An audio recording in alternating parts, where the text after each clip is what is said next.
In today's video, I'm going to see if I can catch a fish on the urchin bait.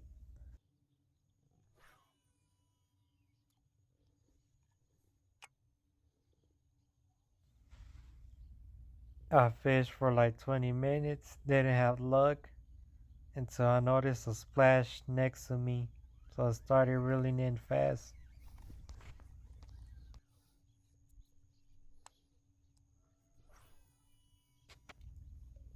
I cast it right on top of where I seen the splash, and then this happened.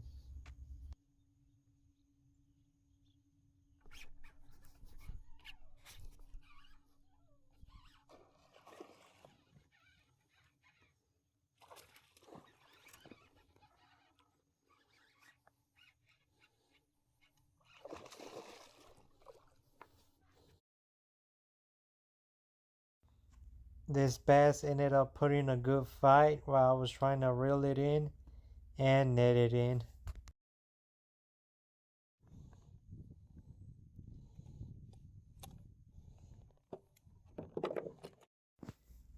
This bass weighed 5 pounds and a half, being my biggest bass I caught so far.